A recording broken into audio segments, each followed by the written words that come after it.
right. Hello, everyone, and welcome to episode 116 of the Dear Herbalist podcast titled Herbal Allies for Enhanced Detoxification. If you are new here, you are most certainly welcome. And if you are a returning listener, thank you so much for your continued support. This is part 4 of a 4-part series, so it is the last part of this series of detoxification that we have been talking about for the month of April. I hope that you have learned a lot from these podcasts, but also if you're following me on social media, I hope that you have learned a lot as well from my post. I gave a lot of information about detoxification, different herbs you can use, what they can do, how they act on the body. So you should have a pretty thick notebook by now, especially if you understand how I get down with this information. So hopefully you have a lot of information to assess your situation, get a plan together, create your own protocols, and use the proper herbs in order to be able to detoxify your body and get on to a better state of health. So tonight, we are going to talk about some different herbs and herbal approaches to detoxification. Now, herbal detoxification works by supporting and enhancing the body's natural detox systems. And this includes the liver, the kidneys, the lymphatic system, and digestion. There are some specific herbs that can target these systems to aid in toxin elimination, improve function, and to restore balance. So let's look at these particular herbs by the system. So for one, let's look at your liver. Now, milk thistle, is a supportive herb for your liver. It contains silymarin, which repairs liver cells, protects against toxins, and it enhances bile production. The best form to utilize milk thistle in is either standardized capsules or tinctures for a consistent dosage, because that's going to be very important when it comes to supporting your liver. The other liver supportive herb is dandelion root, and this is important because it stimulates bile flow and it supports digestion, serving as a natural diuretic to eliminate toxins via your urine. And the best form to have dandelion in is either a tea or a tincture. Your third herb, burdock root, is known for purifying the blood, supporting liver function, and nourishing your microbiome. And so the best form to use burdock root would be teas or soups for a gentle detox approach. Now let's look at lymphatic herbs. This is for your lymphatic system. Red clover is one because it's rich in antioxidants. It promotes lymphatic drainage. It helps eliminate toxins through the lymphatic system. And it's best used as either an infusion or a tincture. The next lymphatic herb is the cleavers. Now, cleavers enhance lymph flow and supports the immune function. And the best form for cleavers is either a tincture or you can use it as a fresh infusion. Now, digestive herbs, 2 of the herbs you can use to support the digestive system are gentian. And this is a strong, bitter herb that stimulates the digestive secretions, enhancing nutrient absorption as well as toxin elimination. And the best form that you can use that in is a tincture, or you can use it as a tea. And that's gentian, Gentian. Another herb for the digestive system is the dandelion root as well, and it works dual duty as both a digestive tonic and a liver supportive herb, and it's definitely ideal for detox protocols. The best way that you can take dandelion root is a tea or a tincture. Now for your kidney supportive herbs, there are 2. You can use either nettle leaf, which promotes urinary elimination of water-soluble toxins, while providing essential nutrients like iron and magnesium. And the best form to take nettles in are either tea or a tincture. The other herb is parsley, and this acts as a mild diuretic to support your kidney filtration. And the best way that you can utilize parsley is either in fresh juices or in tea. Now, during this process, your body may be under some stress, as it's trying to work to clear and to detox. It has the things that it needs and all that type of stuff. You want to use some adaptogens. And adaptogens are herbs that help the body adapt to the stress that it's under. So I'm going to give you 2 adaptogens that you want to add to your list. Ashwagandha is one of them. And this modulates your stress hormones like cortisol, and it supports detox pathways by reducing inflammation as well as oxidative stress. Ashwagandha is best in a capsule or a tincture form. Another very strong adaptogenic herb is rhodiola, Rhodiola. And this enhances resilience to physical and emotional stress while protecting against toxin-induced damage. And the best way that you can take this is either capsules or tinctures. So if you're somebody who deals with anxiety, severe anxiety, heart palpitation, these other type of things, consider that.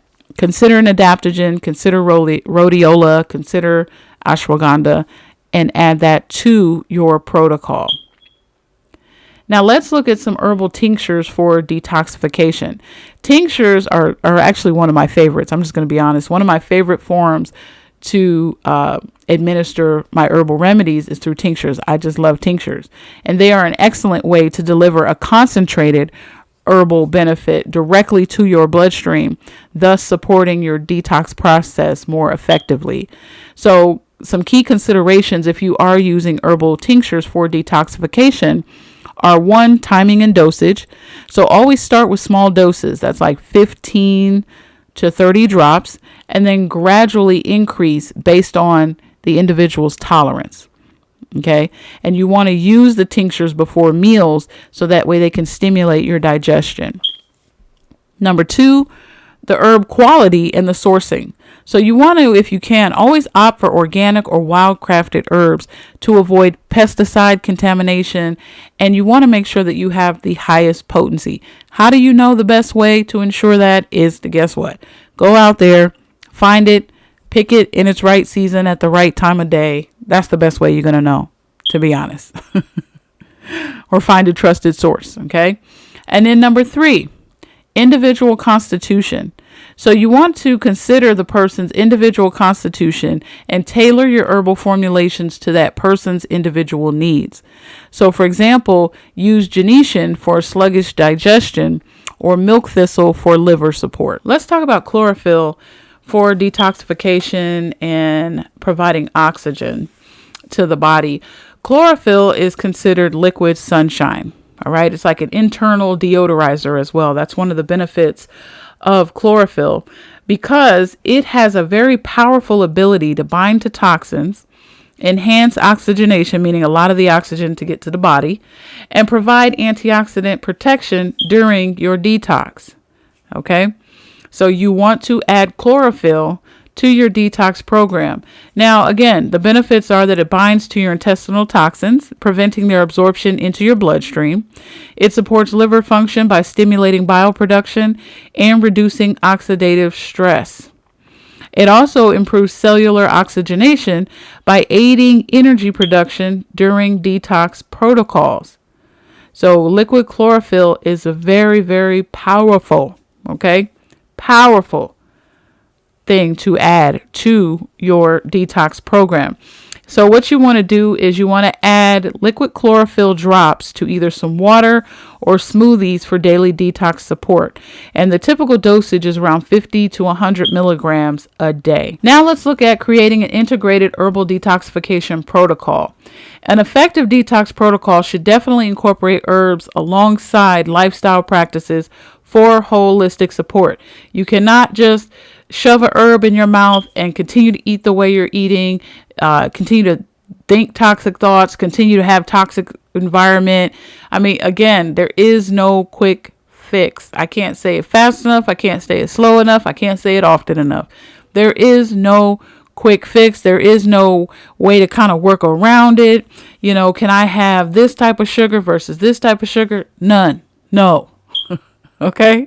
So tailor your detox plans to your individual needs and make sure that they are safe and effective. And you can get those results, by making sure that you add in those lifestyle practices for a well-rounded detox program. In your assessment phase, okay, and we talked about this earlier on a couple of podcasts ago, you want to identify your toxic exposures. Okay.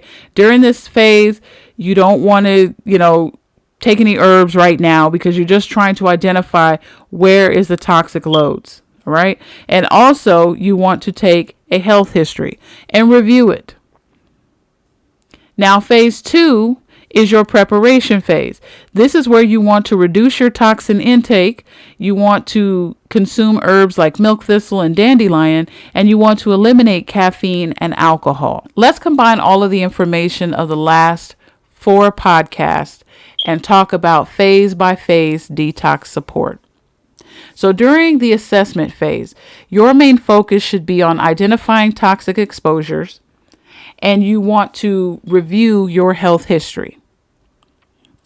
During your preparation phase, you want to focus on reducing your toxin intake. You want to focus on utilizing herbs such as milk thistle and dandelion root.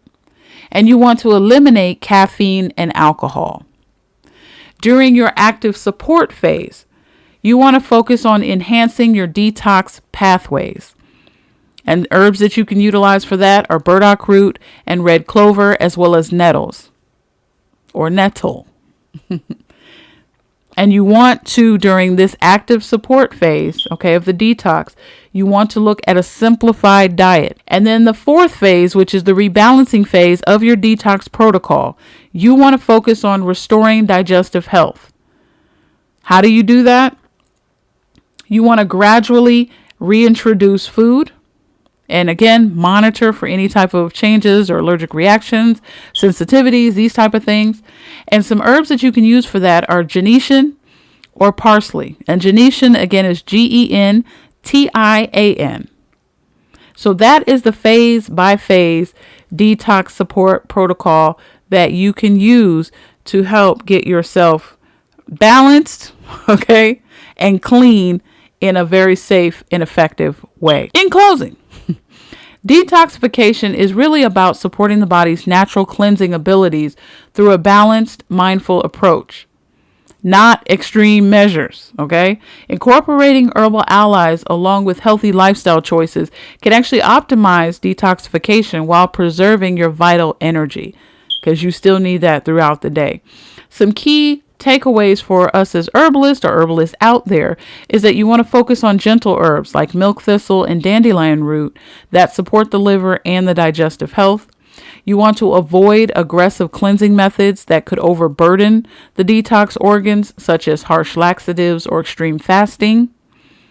And you want to tailor the protocols to the individual's needs, closely monitoring their hydration, energy levels, and their elimination patterns to ensure a balanced approach. Now, when it comes to detoxification, understand that detoxification supports the body's natural processes of metabolizing byproducts, neutralizing toxins, and maintaining overall balance.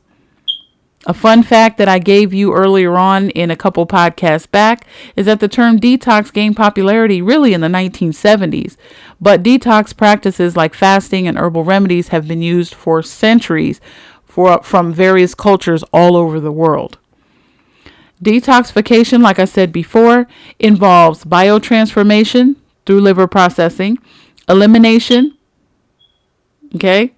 and through the organs of elimination, right? And protection, antioxidants.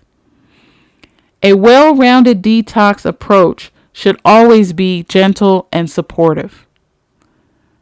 Again, it should always be gentle and supportive.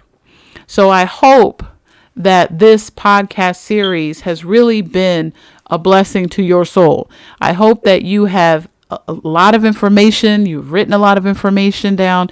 And if you guys are considered trying different herbal protocols, or you created one yourself that's been effective, or have information that you want to share, let's build a community.